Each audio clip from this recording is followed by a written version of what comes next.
Hello lovelies, welcome back to my channel. In this week's video we are going to let Pinterest choose my weekly TBR. I don't have very high hopes. Now I have a unnecessary tinge of beef with this man. I probably should have said before now. I can't be bothered to dwell on it, which can I say is actually just really annoying to read every time. Now this is my first vlog of March. I have of course picked my March TBR, so I would love to be able to pick some books from that, but I don't have very high hopes. I haven't been on my Pinterest in a little while, and I think the last time I spent on there I was looking at wedding inspo for my sister's wedding, so not sure how this is going to go, but I thought it would just be fun to do something a little bit different. So anyway, let's just do it. Let's let Pinterest choose what we're reading. Okay, so let's open Pinterest. Let's see what Pinterest has to say. First thing that I see is Sword Heart by T. Kingfisher. I don't own that book, and I probably should have said before now that we obviously are looking for books on my physical TBR. So let's scroll. Shall I just search romance books? Okay, let's see what happens here. Oh, it's just going to give me... yeah, no, we need the aesthetic, don't we? Yes, we do. Okay, that is a good start, because I'm already seeing books that I own. Not that I necessarily want to read, but let's have a little look firstly in this right hand side. Okay, that's interesting. We have the Rom-Commers by Catherine Centre, which isn't on my March TBR, but Catherine Centre is, so that's an option. We have Get a Life, Chloe Brown. I also own that. That's fun. Okay, so we have two options here. I've read Book Lovers. Okay, love. I am just going to have a look at the one that was next to it, just while we're here. Because we have Beach Read there. But I think I've read everything else in that stack, other than what I think is underneath, which is The Charm Offensive. I haven't read that. Okay, so let me grab those books and let's see what we're reading first. Let me just say my copy of Get a Life, Chloe Brown is so crusty dusty. I got it in a charity shop and it had a million stickers on the front, and it's just, yeah, it's not looking good, and I've not taken them off yet, but we do have it here. This huge £1.50, yes, love that for me. I don't know a lot about these books. I think that they can be quite humorous. And that is pretty much all I know about them. The first person that sort of like introduced me to these was Beth Morvan. Let's read the blurb. It says, Chloe Brown is a chronically ill computer geek with a goal, a plan and a list. After almost but not quite dying, she's come up with a list of directors to help her get a life. Enjoy a drunken night out, ride a motorbike, go camping, have meaningless but thoroughly enjoyable sex, travel the world with nothing but hand luggage, and do something bad. But it's not easy being bad, even when you've written out step-by-step guidelines. What Chloe needs is a teacher, and she knows just the man for the job. Redford Red Morgan. With tattoos and a motorbike, Red is the perfect helper in her mission to rebel. But as they spend more time together, Chloe realises there's much more to him than his tough exterior implies. She's left wanting more from him than she ever expected. Maybe there's more to life than her list ever imagined. Oh, that sounds really good. I'm really actually intrigued by that. I didn't read the blurb when I bought it. I was just like, oh, I've heard of that, and then I purchased it, and here we are. So this is option number one. And then the Rom-Commers. My understanding of this book is that somebody here is an expert in romantic comedies, and I think it's the MMC who ends up directing one, but he isn't an expert. That's what I think happens in here, but let's read the blurb together. Emma has big dreams, though she hasn't let herself think about them in years, until her big break comes along, the chance to rewrite a screenplay with her hero, Charlie frickin' Yates. Even better, it's a rom-com, Emma's dream come true. Charlie is a Hollywood legend. He's also, as it turns out, kind of a jerk. He's written the worst rom-com Emma's ever read, and it turns out Charlie doesn't believe in love at all. But Emma's not going to go down without a fight. To help Charlie write the perfect rom-com, she needs to make him understand true romance, but the more she tries to teach him about love, the more real it all starts to seem. Oh, this is really difficult. I feel like they both sound really good, but I am leaning towards Get a Life, Chloe Brown. So I think this is the first book that we're going to read in this video. I'm really excited. I will start up on this tonight, and I will let you know how I get on, and I'll come back to you with some first impressions. I haven't updated you on this book, and I'm really sorry. nothing changes. Let me just close my wardrobe. So I am 2/3 of the way through this book, and thankfully I can quite clearly remember my first impressions, and I was like really pleasantly surprised at first because the tone of this book and the vibes are very much giving Bridget Jones's Diary. I was just shocked, really. I don't know what I expected, but it's very, very British. So our MMC is Yorkshire. He's a Yorkshire man. And our FMC is Southern with a slightly more posh accent. Together they make a really sort of like opposing duo, like two people that you just wouldn't put together, but it's really fun because they're bringing things out of each other. The sort of like basic storyline of this book is Chloe Brown. She almost dies. Basically, a car crashes right in front of her and she's like, oh my god, I could have been hit by a car. She also has fibromyalgia. Obviously that affects her physically quite a lot. She seems to be mentally dealing with it really well. Like, her attitude towards life and stuff is impressive. But when she almost gets hit by that car, she is like, oh my god, I need to live. Like, fibromyalgia has really sort of like stunted what I've allowed for myself and what I've strived for over the past few years. And she decides to make a list of things that she wants to achieve, things that she wants to do. She acquires our MMC Red to help her do that, and like I said, the tone of it, because of the humour, is just so interesting, definitely different, and I still think I prefer an American audiobook specifically to a British one. But the book in itself, if you take the audiobook out of it, it's very fun. It's so fun. It's kind of sitting at like a 3.5 now. I don't know if it's because the audiobook has probably brought it a little bit down, and that doesn't feel very fair, but I will try to physically read the rest of it to see if that makes a little bit of a difference. I like both of our main characters. Chloe specifically is just hilarious to me. Her inner monologue is it is so funny. She's something else. And then our MMC, he's just cool. Like, he looks like this really scary guy, but he's not. He's really not. He has a few insecurities and he seems really sweet. So I am enjoying it, and I'm really glad that Pinterest picked it for me because I don't think I would have got to this for a really long time. So thank you, Pinterest. With all of that being said, I have a couple of new books that I want to show you guys. Now, I've acquired these. I did not buy them. You must believe me. You must. So the first book that I want to show you still has two big ugly stickers on the front. Forgive me. So this is All Fours by Miranda July. That was really hard to read. This, All Fours by Miranda July. And I have picked this up in Waterstone so many times, but just failed to find a blurb for it. But I did actually find it the other day. Let me read it to you. A semi-famous artist turns 45 and gives herself a gift, a cross-country road trip from LA to New York without her husband and child. But 30 minutes after setting off, she spontaneously exits the freeway, beds down in a nondescript motel, and embarks on the journey of a lifetime. That's it. That is the whole blurb. And this obviously has a sticker on the front that says it was shortlisted for the Women's Prize in Fiction last year. And I feel like I've just seen it about. I'm intrigued. This is very much up my alley right now, so I got this and I'm really excited to read it. I also begrudgingly picked up My Friends by Frederick Backman. Now, I have a unnecessary just tinge of beef with this man because I tried to read A Man Called Ove and I really didn't get like invested in it in the way that I wanted to. And everyone obviously loves his books. Like, everyone that loves the things that I love in books is eating up everything that this man writes.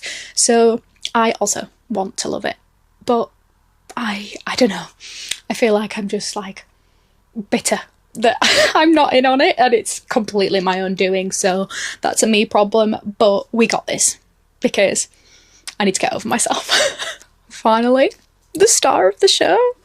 My copy of No Matter What came in by Cara Basto. I think it arrived on Friday. This book doesn't come out until tomorrow, so love that from me, but doesn't really matter because I haven't read it yet, obviously, because we're getting to know Chloe Brown. But this is super exciting. Like, obsessed. Anyway, that's my haul. I'm going to finish this book tonight, and then we'll be picking our next read from Pinterest, and I really don't know how to do it because I kind of want to read like a fantasy or contemporary fiction, but how is Pinterest going to give me that? I don't know, but hopefully I can figure that out.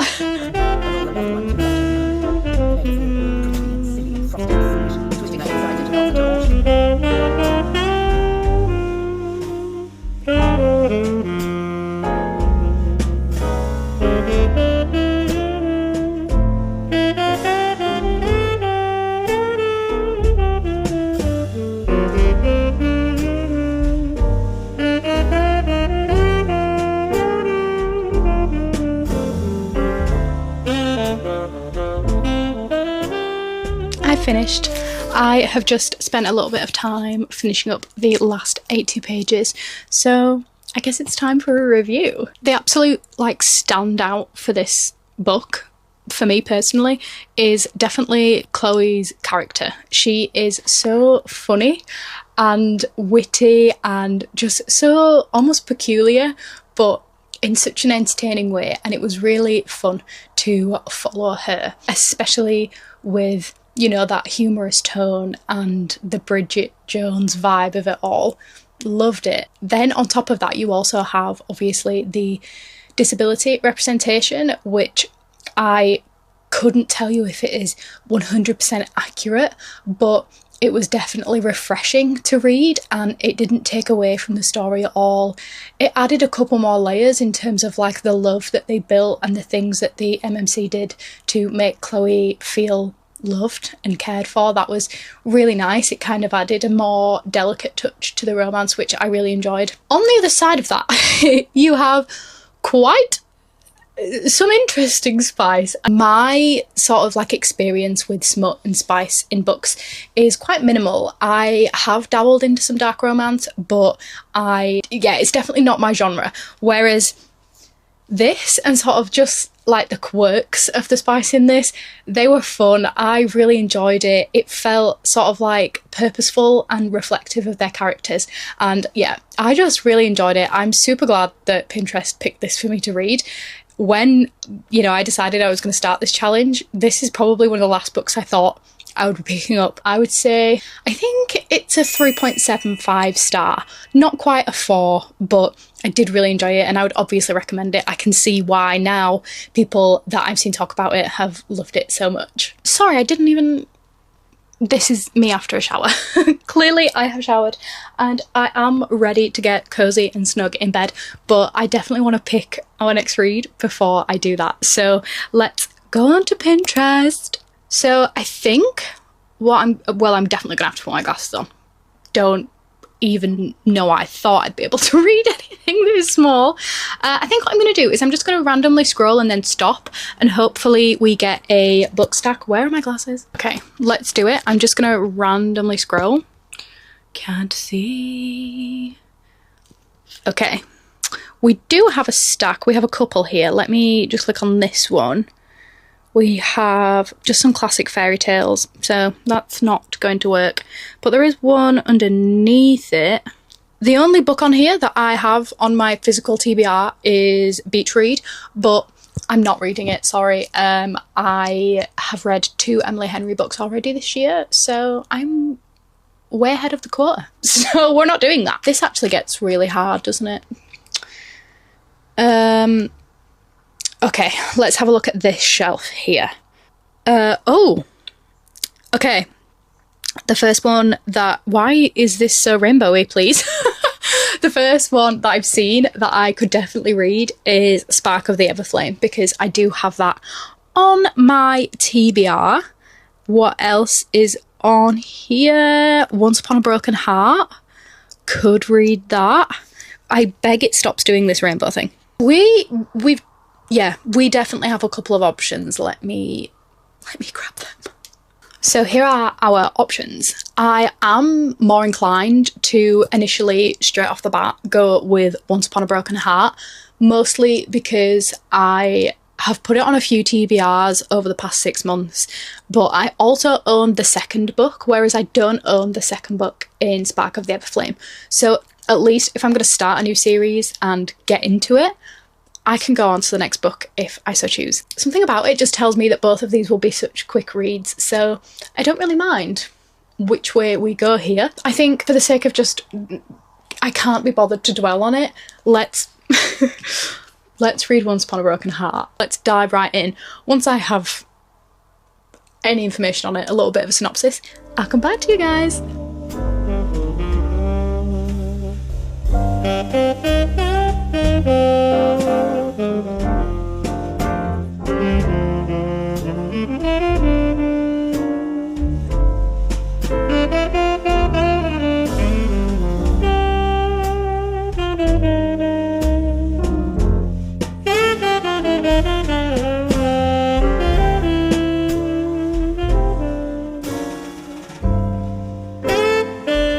This is my princess. She's in heat, so she's a neat girl. I'm lying, actually. She's always a neat girl. I'm here to talk to you guys about this.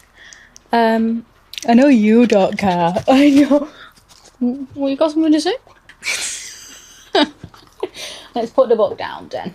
Obviously, I started it last night, and I just don't know how I was expecting it to go in terms of the plot, because I feel like the back is a little bit confusing, and like I probably read the blurb maybe like 6 months to a year ago, if not longer, and just don't really remember it. So yeah, I kind of like went in blind expecting kind of like a majestical vibe, very fairyland as the cover sort of suggests, and it's kind of like a little bit darker than that, and I can actually see the differences now that I've read Alchemy of Secrets. I can kind of tell that there is something really majestical about her, and obviously Caraval is similar in that sense. So, bit of a theme there, Stephanie, and I see you. Now, in the book, we are following our FMC called Evangeline, which can I say is actually just really annoying to read every time. Could they not have picked a shorter name for her? I'm sure they could have. Anyway, she is in love with someone who she believes is under some sort of curse to marry her sister. So she thinks that her most beloved Luke has been put under a spell, and she thinks that if she could visit the Fate, the Prince of Hearts, she can get him to stop the wedding and stop Luke marrying her sister, which is actually her stepsister. Her parents have died, so it is very a Cinderella story in that she has a stepmother, and in this story, the stepsister isn't evil yet, not that I know of. She's kind of like an interesting part in the book so far. She seems to be playing quite a role, so be interesting to see how that pans out. Evangeline does in fact go to the Prince of Hearts, and the story goes from there. I don't really want to say too much more. It does say on the back that she does make a deal with him, and essentially that's just going to get her into a little bit of trouble, and that's sort of like the basic plot of the book. It's extremely fast-paced. The world building hasn't been very intense at all. It's not non-existent, because there's definitely a vibe, but it's just not as you would expect maybe in a romantasy book, which, I don't know. I'm not really sure how I'm feeling about that right now. The sort of focus and the majestical vibes of this book and the building is pretty much to do with Jax, the Prince of Hearts, and I'm definitely intrigued by him. I'm pretty sure he is the MMC, like he's the love interest, but I just cannot see how that is gonna pan out right now. So I guess I'm just gonna keep reading and see how I feel about him as we go along. It's interesting as well knowing that this is a trilogy, because things must go a lot deeper in order for this to be 3 books long. Because right now it doesn't feel that deep. It does feel very fast, and yeah, I'm just interested. But I've heard that the second book is absolutely incredible, so maybe I'll read that pretty soon too. But anyway, I'm over 100 pages in, and I'm just going to buckle down and read and enjoy this, because I'm having fun.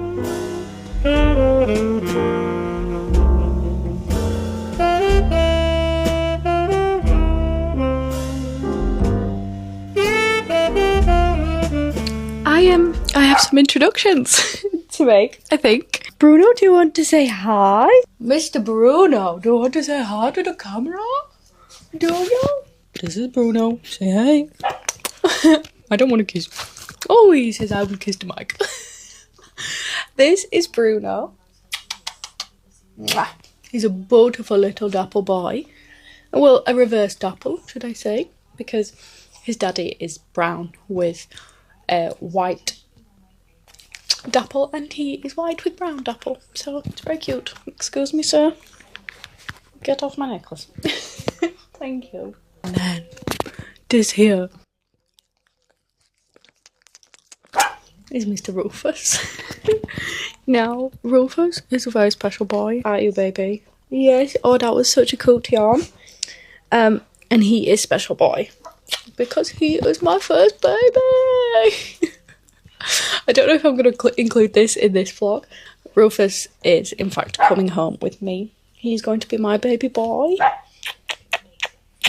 And I love him so, so, so much already. Now that we have the whole team introduced, I think maybe we should talk about the book. I do have it right here. I have under 100 pages left. This book is just so quick, and I know I've already said that, but I can't actually get over how quick it has been. No. Do you want to come say hi to the camera? Do you want to come say hi? Come here. Come here. Come here. Thank you. Just hi. Right, let me get to my point as quickly as I possibly can. So, this book is... Okay, we're going to have to play fetch with Wilf while we get this done. So, yeah, the book is super quick. I feel like I've said that 19 million times. I am definitely having a lot of fun, but I don't know if I feel any sort of like anticipation or fear in terms of like how the book is going to end or where the trilogy is going to go. I feel just kind of like it's a silly, fun, goofy time. There's nothing wrong with that. I didn't go into this expecting anything else, to be honest. I expected to have fun. I can't say that I'm disappointed or anything. I'm just going to finish it today, have a silly, fun, goofy time, and then we'll be spinning for the next read.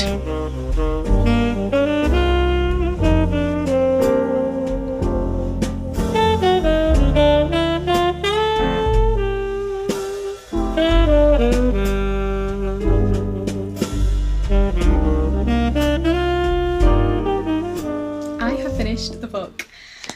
I actually fell asleep reading it last night with 5 pages to go, so I was exhausted, obviously, but I did finish it up this morning with a coffee, and Stephanie Garber's writing is so peculiar to me because the way that she writes her characters and her stories, it's meant to sort of like give intrigue and mystery, but I find for me that it leaves me very disconnected to the characters because you just don't know anybody's intentions or sort of like who they really are and what their morals are, because everybody just feels like they're playing a bit of a game. And I definitely felt the same way when I was reading Alchemy of Secrets. That was also very fantastical and very jokery, very sort of like games at the carnival, like life is a game. That's sort of what it felt like in Alchemy of Secrets, and this also had a little bit of that in it, which I can't say I'm a huge fan of, and I struggle with it a bit, like I say, because it just doesn't allow me to connect to the characters in the way that I would want to. I also find it interesting that this is a fantasy romance because I didn't feel any brewing romance in this story, and in terms of potential MMCs, I have to assume it would be the Prince of Hearts, but I just really struggle to see how that is an option here. Definitely not sold on that. Maybe book 2 will change my mind, and I am really intrigued to read that, like I say, because I've heard that people absolutely love it and it's their favourite book in the trilogy, so I'm hoping to pick that up super soon. I don't think Stephanie Garber is necessarily for me, but with that being said, it is a lot of fun. This was so quick and easy to read, and I think in terms of a rating I would probably settle on, I think maybe like a 3.75. I think if I came away from this feeling sort of like happy, hopeful, like really engaged, then it would be a 4, but I don't think that they absolutely sort of like hit the nail on the head with how I feel about this book. So yeah, we're gonna go with a 3.75. Definitely a book that I would recommend to certain types of people, and if you fell into the category of those people that love all of that intrigue and mystery, then you will love Stephanie Garber and her writing. I just think it's a bit of a personal preference for me that I don't necessarily love it. But we can obviously move on to the next read, so we need to get on Pinterest and we need to see what we're reading. I don't feel like Pinterest is giving what I want it to give when it comes to the types of books that I really want to get to, which makes this video kind of fun. And I did say I didn't really want to pick the reads for this video personally, so let's see what Pinterest has to offer. I'm going to do it a little bit differently this time. I'm literally just going to click on a couple of these sort of like initial pictures, see what we're playing with, see if we have some options that are actually on my physical TBR. But the first one here, we have Donna Tartt, Stephen King, A Little Life. I don't have any of those books on my TBR, so we're going to move on to the next one. And ooh, I feel targeted. Why is that there staring at me in the face? So The Last Letter by Rebecca Yarros, I have actually tried to read, and I've just found myself not in the mood for it. I don't know what it is about army books that just I do not gravitate towards that. I don't necessarily think that I'm going to enjoy it, so I'm not going to put myself through that. Not going to do it. Let's see what else we can pick up. This one here looks like it has lots and lots of options. Okay, I see a lot of books that I don't own. Let's move on. Let's keep going.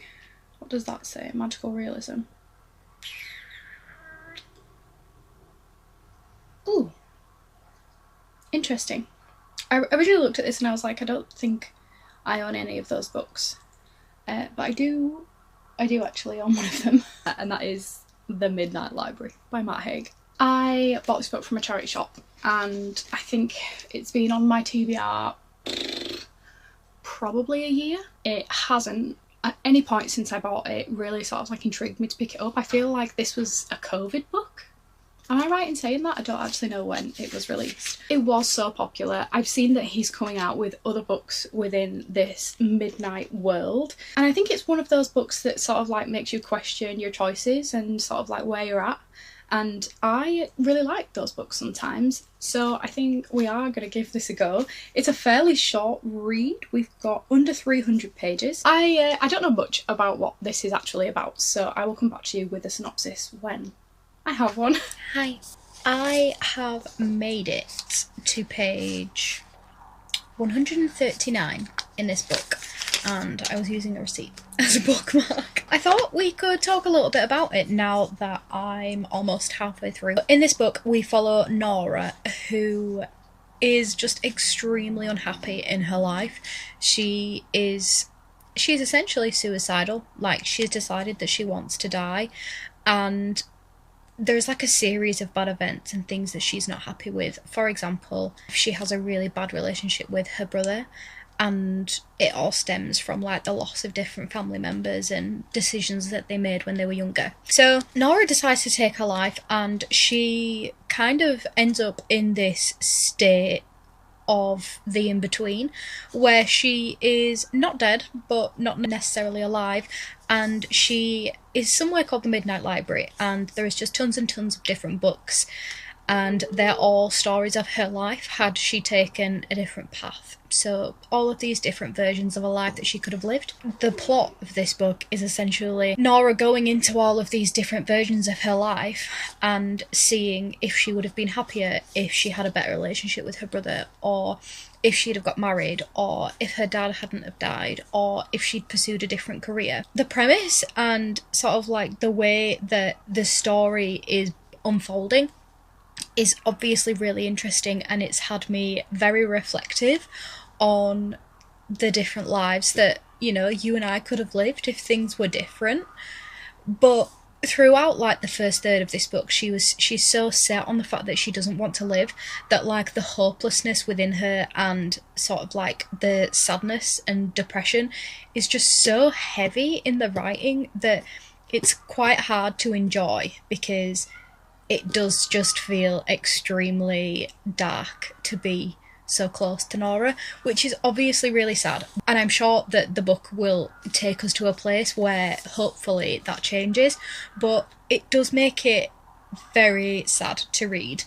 I haven't necessarily had fun, but I have laughed at her sometimes, like as a character. Like her inner monologue sometimes is quite humorous. Aside from the darkness that she feels, it is interesting to go into lives where she might have been a scientist or she might have been an Olympic swimmer. It is interesting, and I am enjoying it, but the tone of it, the way it's written, is just a bit bland and dark. So I'm not really sure how I'm feeling about it in terms of rating right now. I'm going to try and read as much as I can tonight, and hopefully I come back to you with a review, and hopefully it's a good one, because one of my friends from work said that she was really happy that I was reading it because she loves the message of this book, and I love a book with a message, and I love a reflective book. I love deep and meaningful books, so I'm hoping that I can get on the right side of this one. But really, Pinterest is the MVP here, because I would not have picked up this book for such a long time. It might have even made its way back to the charity shop because this was just not on my agenda. So love that for me. The fact that these 3 books that I've read in this video are going to be off my TBR, beautiful, stunning. I've had the most wonderful day, and I feel like it's going to set me up perfectly for tonight. So let me tell you a little bit about what I did today. Today my cousin and I went on a little trip to a town in Yorkshire that's quite small, but we just wanted something a little bit different. So we travelled up there and we stumbled upon a bookshop.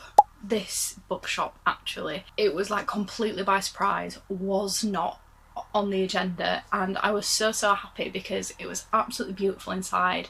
The lady behind the counter was so kind, and we were obviously chatting books, and it was just the most wholesome thing, honestly. To top it off, I found a book in there that I knew I was going to buy. I just didn't know which edition I was going to get, but I found this one in there and it just felt perfect, because not only is it the best version of this book that I've seen, but I just really wanted to support the shop if I can. I love to buy from independent stores. It's literally called The Little Bookshop, and obviously the one that we went to was in Skipton, but they have one in Chapel Allerton as well, which is not too far away for me, so that was absolutely wonderful. Do you want to see the book that I got? Because I'm so excited. It's on my list of books that I want to read this year. I chose 20 books and it is on that list because it feels like a must read, to be honest. I'm really excited to show you. I can't wait. I picked up I Who Have Never Known Men, the edition that I have. Wow. She's beautiful. This is so much better than the version that Waterstones are selling, so I am absolutely delighted with this. Honestly, it has made my day. This version of the book, like, it's a small hardback. It has these like really cute end papers. It also has a wonderful little print on the cover here, on the actual like hardback cover, and I'm just obsessed with it, honestly. The highlight of my day, and so many great things happened today.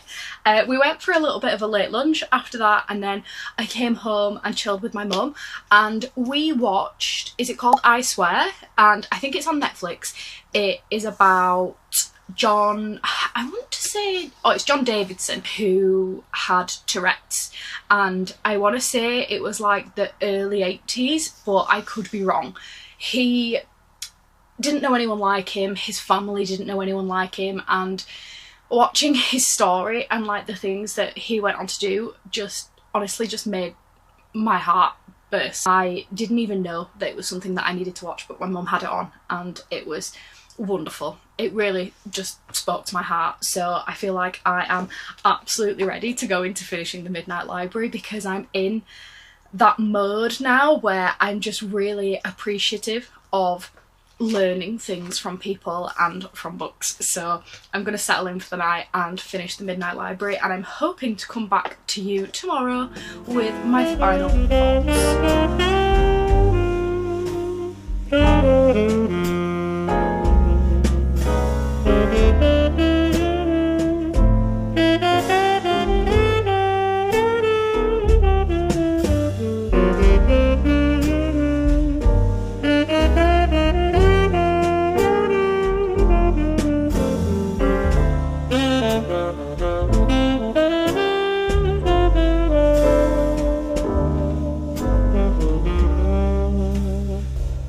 I